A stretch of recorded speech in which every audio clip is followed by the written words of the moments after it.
Good morning, Angela. Good morning. Take two. We tried this once already this morning. That's right. I'm glad we didn't get too far into the session before we realized I was not recording it. So here we go.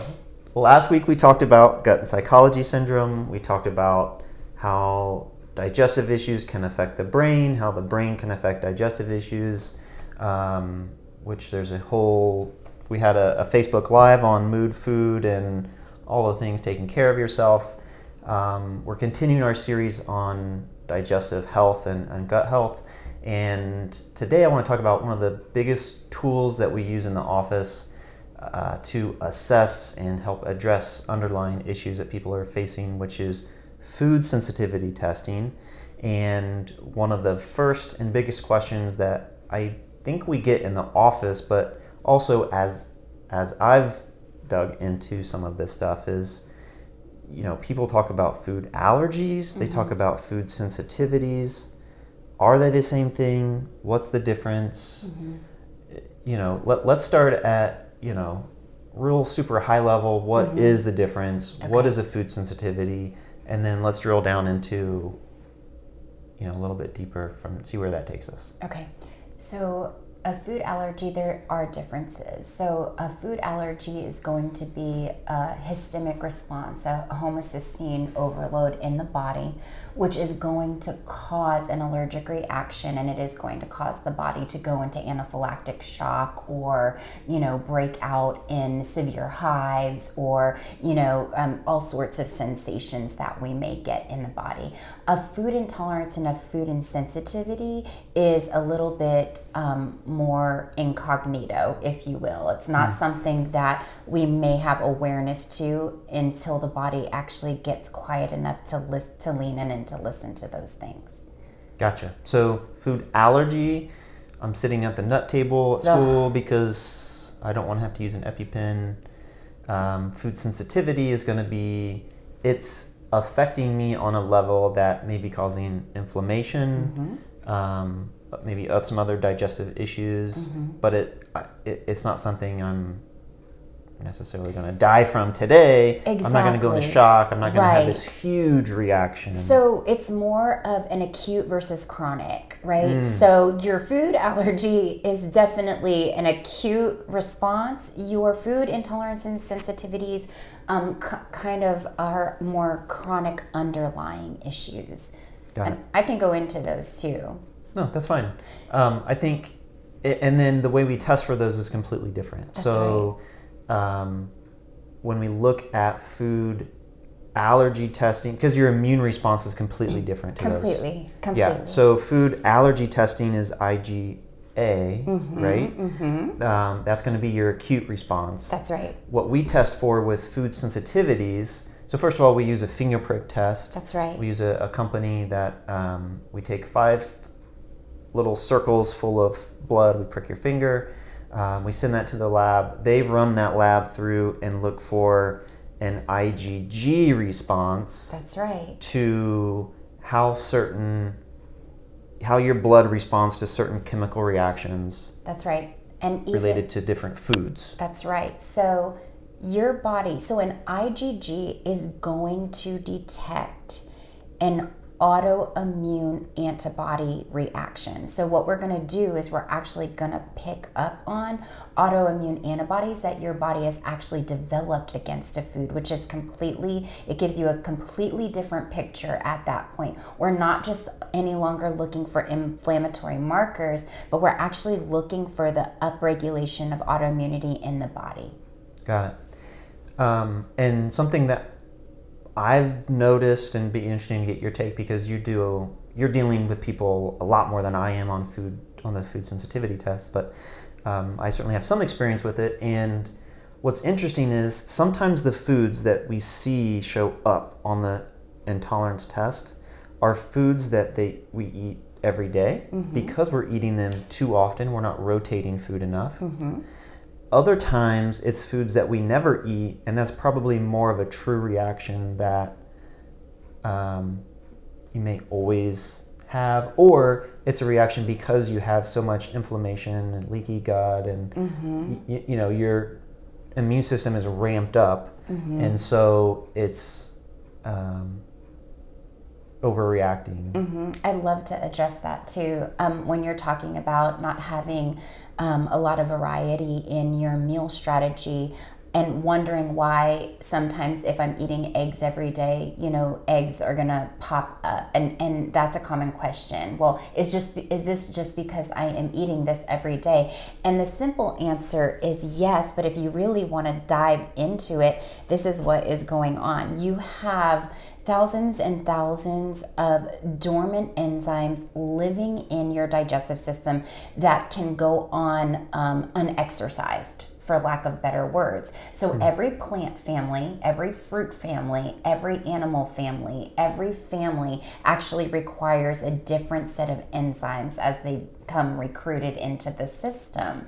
So so if I'm eating eggs every day, I'm utilizing these enzymes and these enzymes only, and they kind of get tired and burnt out after a while also. So the importance of rotating your food is really important, because we exercise different enzymes. We let these guys kind of take a break, and you actually have a better functioning digestive system that way.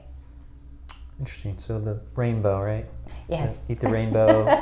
It's important. Multiple colors, not just yellows and browns. Yes. And people are always asking me, what does a rotation look like? What does that look like? Well, it looks like that I am swapping out my families regularly. So if I were to go home tonight and have chicken breasts and broccoli and strawberries and, an arugula salad with some Parmesan cheese on it, and some pistachios mixed in there, then I may actually take that to work the next day and eat that. But that next evening, I'm gonna actually change everything out. I'm not just gonna eat chicken over and over again. Maybe I'll do some grass-fed sirloin and some pureed cauliflower and something else, something completely different, just so I'm getting a little bit more variety.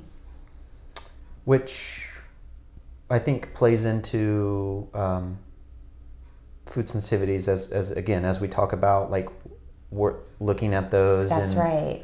Things show up for 48 hours. 72 hours. Okay. So, so now that we've talked about, the immune system response to that,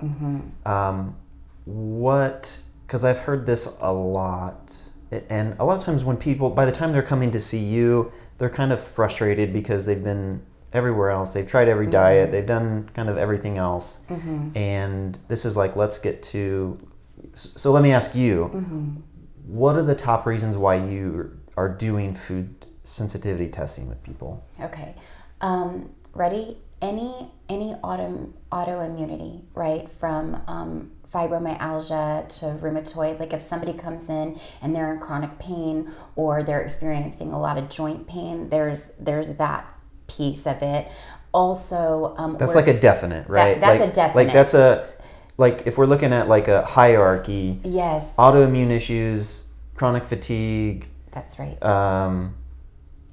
What else did you say? I said RA. RA. Those types of, those are for sure. We want to start there. Let's figure out what's causing these autoimmune issues. Your immune system is way overreactive. Right. What's the step down from that? Step down is, for me, it's headaches and migraines. Though that is a step down also, because we've got, again, an upregulation of inflammation. So inflammation is under that blanket when people talk about inflammation. And then I think one step down from that is going to be all your digestive issues. Ready? Your gastrointestinal reflux, esophageal reflux. You're thinking bloating. You're thinking constipation and diarrhea. Anything related to the gut, burning sensations in the gut, IBS, IBD, like irritable bowel, anything is going to go under that blanket. And then we also take a look at, because we've seen people lose 15 or 20 pounds just by removing food sensitivities, which is an inflammation issue. So when you're feeling like you're stuck at that certain weight and you just can't get, like, everything worked to a certain degree, and now you're just stuck there. Like I know we'll use that a lot with some of our chirothin people, and just, hey, I just need to lose 5 or 10 pounds and I'm stuck here, and like, what do I do? It's really an inflammation. It really is. Issue. And, you know, I can tell you that there's probably a ton of people out there who it's a matter of, I didn't realize how bad I felt until I started to feel good, right? Like I don't have IBS, but if I took a food sensitivity test and I removed those foods, I'm gonna have less brain fog, I'm gonna have more energy, I'm going to have more regular bowel movements, right? I was just talking with a client, she's young, female, she's like, something is going on with my digestive system. I'm having a bowel movement every 5 days. And you know, she's not feeling bloated, but she just recognized that's not optimal, right? No, not at all. Actually, unless again, 4 days, that's what signals clinical constipation, just in case anybody wanted to know what is normal. Yes. Perfect. So, I think there's also kind of that, you know, what does inflammation really look like in the digestive system? Because I think just based on our diet and lifestyles, there's so many people that are walking around with like low grade inflammatory, just bowel and digestive issues that it hasn't gotten to the point where they're like IBS or autoimmune conditions, but it's also, could it be better? It 100% could be better.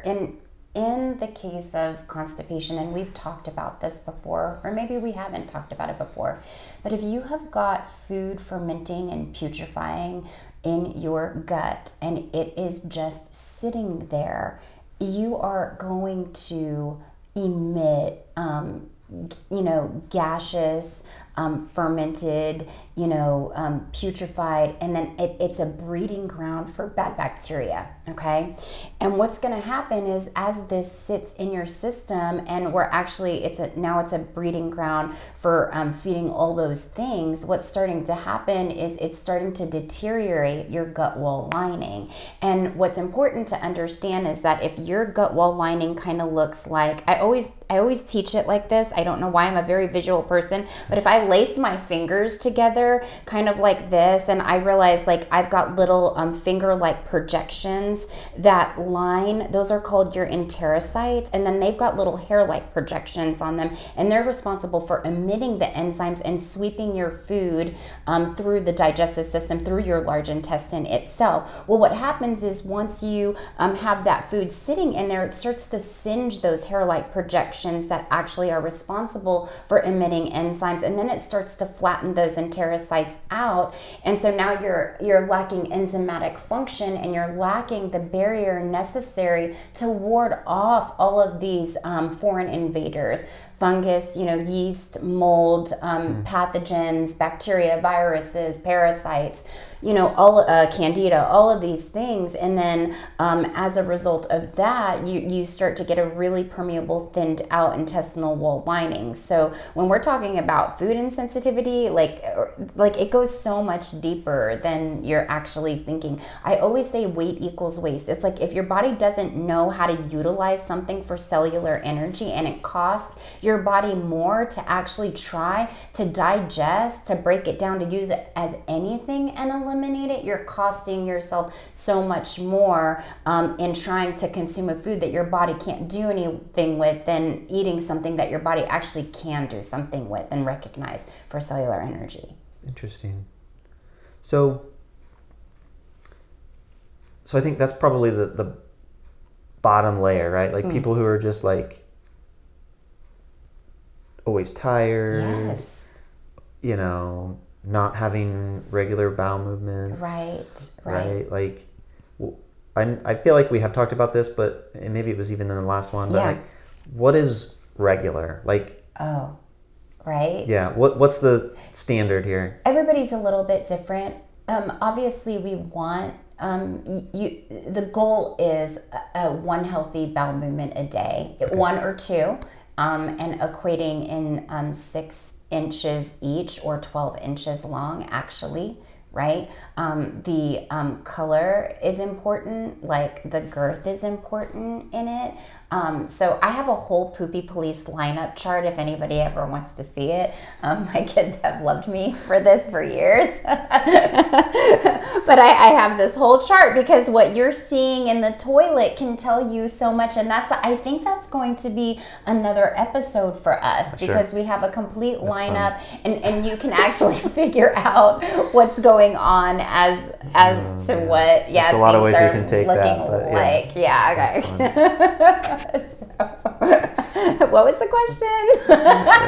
Okay, regular 1 to 2 times a day, that's great, let's move on from there. We're talking food sensitivities. So let's say that we do the test. About 2 weeks later we get the results back. We're meeting with you. And as I've joked with people, make sure you have your last meal before you go in and talk with Angela. Load up on that pizza and ice cream and whatever else that you enjoy in life, because it's going to be a couple months before you get it back again. That is so funny. Yeah. And so what happened? Lay out for me. Okay, the company breaks it up into mild, moderate, severe. That's right. And it's all based on how extreme of a reaction that their blood showed to certain types of foods. That's right. So start to break that down for us.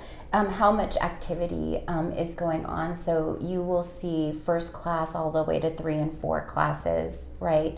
And what happens is depending on the number, like the detection of the like you said, the reactivity in there, it's going to break it down into classes. I always tell people, if somebody is coming in though and they are a highly reactive individual as far as, the manifestations of, what they're experiencing in their body, then I always treat a low sensitivity like a high sensitivity anyway, just to make sure that they understand that, sometimes, what do we say, levels and functions can be 2 different things. So making sure that we're paying attention to that too. So what we do is we take a look and we start to move away all of those things that are causing reactivity, on the low end, 12 weeks, depending on what's going on. And then on the high end, it could be years. So yeah, that first session is, And so ideally, everything that's showing up as a sensitivity, in an ideal world, we're cutting that out 100%. Oh yes, 100%. Okay. And how often, what are the most common things that we have to watch out for because they have different names, right? Like I know, for instance, when I've done this before, yeast showed up. That's right. But yeast has about 20 different names and ingredient lists. That's right. So walk us through, what are, clearly if it's apple. Right. That's easy. Applesauce, anything that contains apple in it, right? Right. And there is a whole list that goes along that says hidden sources, or AKA otherwise known as. Does that show in the report? It will show in your report. Okay, so you don't have to worry about that. And then we have special considerations. So if yeast does come up, it's going to say, okay, where am I finding this? If you have both yeast markers, it's going to say sugar in all forms, maple syrup, honey, sucralose. It'll let you know that means maple syrup and brown sugar. It also means dried fruit. It also means aged cheeses and truffles and, mushrooms and all sorts of things. So we'll be able to figure out where am I finding this in. Gotcha. Yeah. Okay. So the report helps tremendously with understanding that, because I know previously when I've done this, I had to get a food ingredient book and be like, okay, here's the 50 different names for yeast that shows up, and how in the world am I supposed to keep track of that? Right. Like, I'm a nerd, but that's overwhelming. It is overwhelming. And what's beautiful is like the wellness plan that comes along with it will also give you a shopping list. So we can actually focus in Because it talks to you about, okay, here's your approved list though. Right. So let's focus. Here's how you rotate. Yes, let's focus here. Here's how you rotate. And just being able to actually have something to springboard off of. Gotcha. And so then as we take a look at, because I know something else that we discuss with people in dealing with food sensitivities and even reintroducing foods back in. So you talked a little bit about, okay, we have the list. Let's say I'm really good at eliminating everything for, on the mild side, at least 12 weeks. How do we know, like in my case, I'm not having a severe reaction to things, but I know I can tell that just I feel better. I just have noticed some difference, but like it wasn't like I went from IBS to not having IBS, right?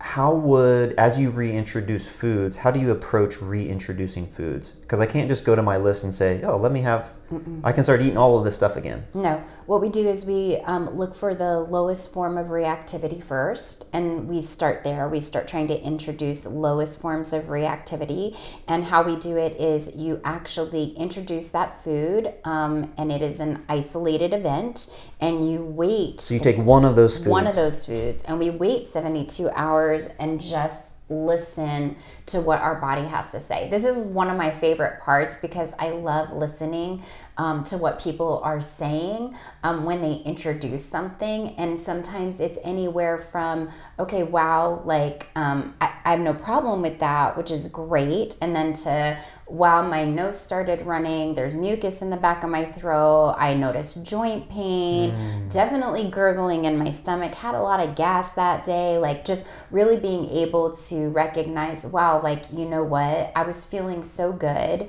that when I reintroduced this, it just wasn't worth it. Right, got it. So, let's see, reintroducing foods. What if somebody says, I'm just not going to take this out of my diet? Because that happens, right? It does happen. Right? Like if coffee showed up as a sensitivity, I would say, I'll take everything else out, but I'm not taking coffee out. And this is always my answer. I am here to partner with you. You know your body better than anybody knows your body.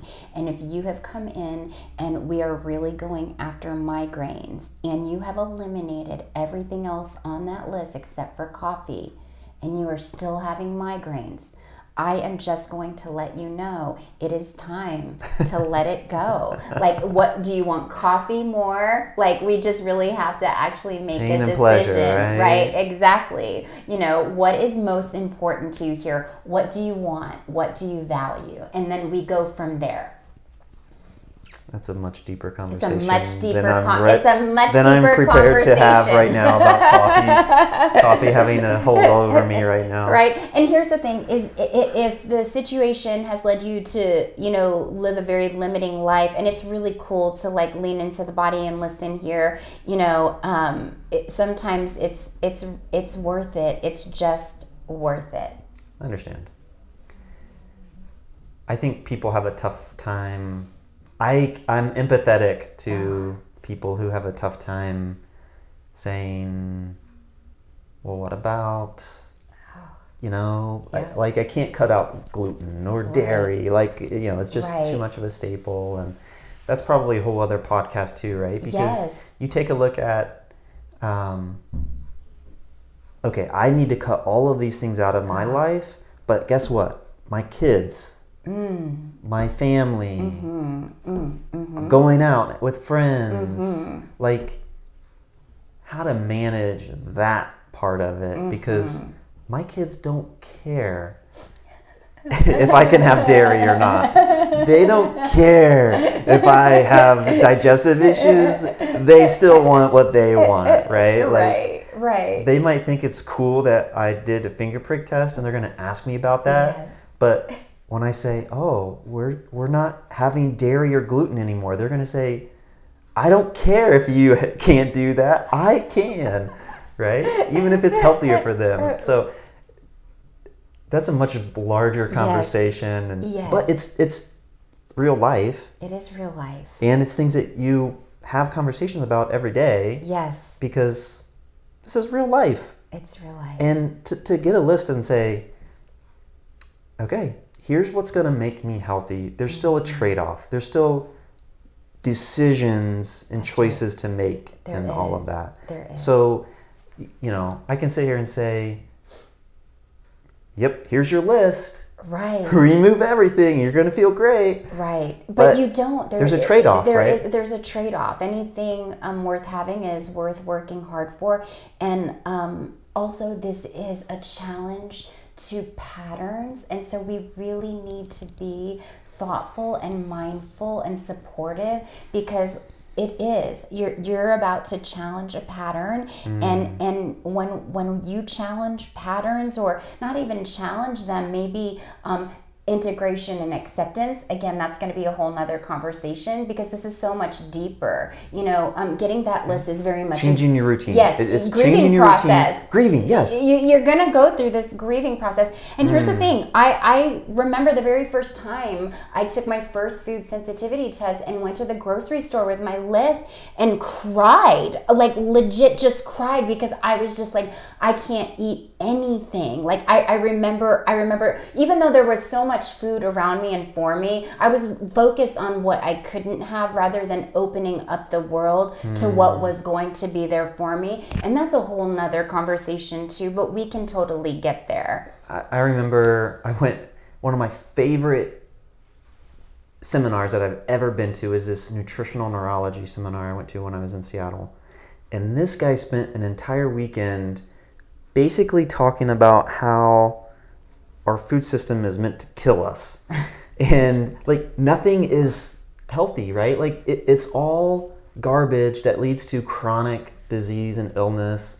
And like at the time, he's like, the best way that I have been able to find is like paleo. And so it was the first time I had really heard about paleo. So like bought the book.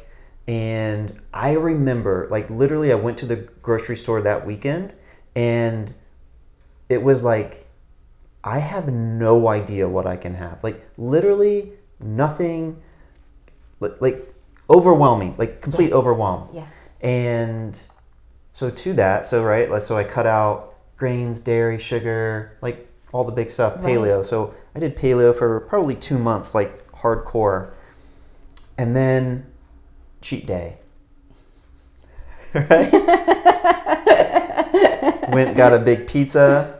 I literally almost got sick. Like it was just like immune to the max. And so that's something else that we could talk about, because right now my body is conditioned to be able to tolerate those things and me not physically get sick, but there's still underlying inflammation that's causing issues. And that's why when I remove it and I reintroduce it, that's right, I feel bad. That's right. I had that for years, and I could go eat pizza on Friday night and not feel horrible. Right. Right? But now I have pizza on Friday night and I feel miserable. That's right. Right? So, we've got, a little bit of time. What's that about? We are so unaware of the pain that we accommodate. And when you give your body just some time to speak as a result of quieting down all the noise, it's one of the greatest gifts that you can give yourself. Awesome. Okay. We'll dig into that again next time. So we're going to continue our series next week on gut health. We'll talk about ulcers and all the things related to that. If you have any questions on food sensitivity testing, what that looks like, how that can support you, reach out to us at the office. You can also, I encourage you to join our closed Facebook group. We'll put a link to that in the notes for this. But yeah, any questions, reach out to the office or reach out to us through Facebook and Instagram. And otherwise, have a great week, everyone.